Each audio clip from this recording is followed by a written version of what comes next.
Hi everyone, आज की इस वीडियो में हम सीखने वाले हैं कि HTML में हेडिंग्स और पैराग्राफ क्या होते हैं। तो ये वीडियो बहुत अमेजिंग होने वाली है, इसको बिल्कुल ध्यान से देखना। चलिए शुरू करते हैं। तो सबसे पहले हम एक फ़ोल्डर क्रिएट करेंगे वीडियो 4 नाम का एंड देन उसको ओपन कर ओपन विद कोड पर क्लिक कर देंगे तो हमारा जो फोल्डर है वो VS कोड में ओपन हो जाएगा। उसके बाद मैं यहाँ पर एक फ़ाइल क्रिएट करूँगा index.html के नाम से। आप कोई भी नेम दे सकते हैं, मैं यहाँ पर index.html ही यूज़ करूँगा।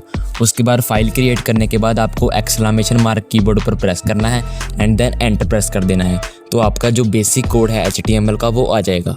तो चलिए दोस्तों, सबसे पहले हम समझेंगे हेडिंग्स को। तो यहाँ पर बॉडी के नीचे हम हेडिंग्स को H1, H2, H3, H3 से डिफ़ाइन करते हैं। हमें कोई भी हेडिंग देनी हो तो हम H का यूज़ करते हैं और उसके बाद 1, 2, 3 का मतलब है हेडिंग 1, हेडिंग 2, हेडिंग 3।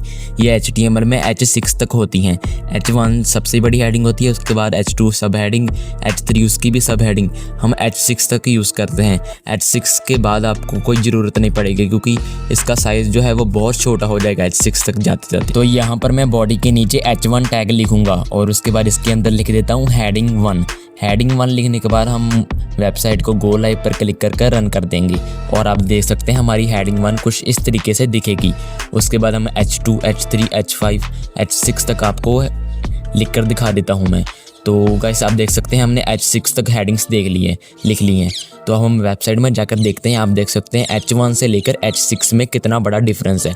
H1 सबसे बड़ी हेडिंग और H6 तक जाते जाते इतनी सी हो गई हेडिंग, आप देख सकते हैं। तो यहाँ से आपको पता लग गया होगा हमें H6 के बाद कोई हेडिंग की ज़रूरत नहीं पड़ेगी। इससे अच्छा आप पैराग्राफ यूज़ कर लो अगर आपको H6 ही यूज़ करना है। तो अगर आप कोई भी वेबसाइट पर जाकर विजिट करोगे तो आपको जो मेन हेडिंग है वो H1 से ही लिखी होगी और उसके बाद जो सब हेडिंग्स होती हैं वो H2, H3 या H4 से लिखी होती हैं। तो गाइस अगर आपका कोई भी क्वेश्चन है इस कोर्स के रिलेटेड या फिर कोई और प्रोग्रामिंग लैंग्वेज के रिलेटेड या फिर कोई भी और मतलब कि कोई कुछ भी तरह का क्वेश्चन है तो हमारा आप डिस्कॉर्ड सर्वर ज्वाइन कर सकते हैं। डिस्क्रिप्शन में आपको डिस्कॉर्ड का लिंक मिलेगा, उसको आप ज्वाइन कर लीजिए। डिस्कॉर्ड सर्वर का नाम है द कोडिंग हब, वही सेम हमारे चैनल का नाम। तो आई होप कि आपको हेडिंग समझ आ गई होगी। अब हम शुरू करते हैं पैराग्राफ। तो देखो, पैराग्राफ समझाने के लिए मैं यहाँ पर आपको एक थोड़ी सी ट्रिक भी यूज़ करूँगा। जैसे मैंने आपको ये बाकी जो मैंने H2 से लेकर H6 तक लिखा है इसको मैं रिमूव कर देता हूँ। सिर्फ H1 को रहने देता हूँ जिसका नाम मैं यहाँ पर चेंज करके रख देता हूँ HTML हेडिंग्स पैराग्राफ लिख देता हूँ। उसके बाद यहाँ पर नीचे मैं P टैग का यूज़ करूँगा। P टैग का मतलब होता है पैराग्राफ। हम पैराग्राफ को P टैग से डिफ़ाइन करते हैं। उसके बाद हम इसके अंदर आपको मैं एक ट्रिक बताऊँगा। पैराग्राफ के अंदर आपको लिखना है लॉरम लिखने के बाद आप पीछे कोई भी नंबर लिखोगे। जैसे फॉर एग्जांपल मैं लिख रहा हूँ 28। लॉरम 28 लिखने के बाद 28 वर्ड्स का जो हमारा पैराग्राफ वो जनरेट हो जाएगा ऑटोमेटिकली। तो ये है हमारी ट्रिक है। आप इसको टेस्टिंग पर्पस के लिए जब आप HTML फॉर एग्जांपल आप सीख रहे हो तो आप देख सकते हैं हम जैसे मैं आपको पैराग्राफ समझा रहा हूँ तो मैं यहाँ पर मैन्युअली कितना बड़ा पैराग्राफ लिखूँगा, मेरा टाइम कितना जाएगा। तो ये एक बेसिक मतलब कि प्री डिज़ाइंड ये टेम्पलेट होता है पैराग्राफ का।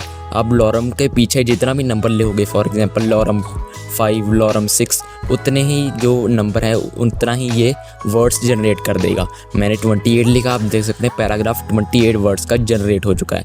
आप लॉरम 128, 250 जितना मर्जी लिख सकते हैं, उतना बड़ा ही आपका पैराग्राफ जनरेट हो जाएगा। कैसे हेडिंग के साथ पैराग्राफ को यूज़ कर सकते हैं।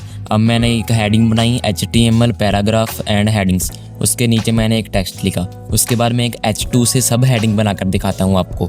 यहाँ पर मैं लिख देता हूँ H2 एंड इसके अंदर मैं लिख देता हूँ फॉर एग्जांपल पैराग्राफ 2 लिख देता हूँ। वैसे ही हम सपोज कर रहे हैं क्योंकि हम सीख रहे हैं। इसके बाद पैराग्राफ लिखने के बाद हम पैराग्राफ 2 लिखने के बाद इसके नीचे हम एक P टैग यूज़ करेंगे। P टैग के अंदर मैं लॉरम 15 यूज़ कर लेता हूँ।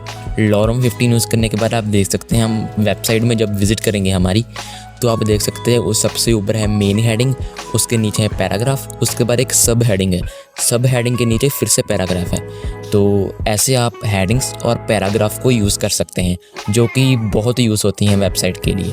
ये सबसे इम्पॉर्टेंट टॉपिक भी आप इसको कह सकते हैं। तो दोस्तों आई होप कि आपको पैराग्राफ और हेडिंग्स अच्छे समझ आ गई होगी। इसकी प्रैक्टिस ज़रूर करना अपने आप। तो अब मिलते हैं नेक्स्ट वीडियो में, तब तक के लिए बाय बाय।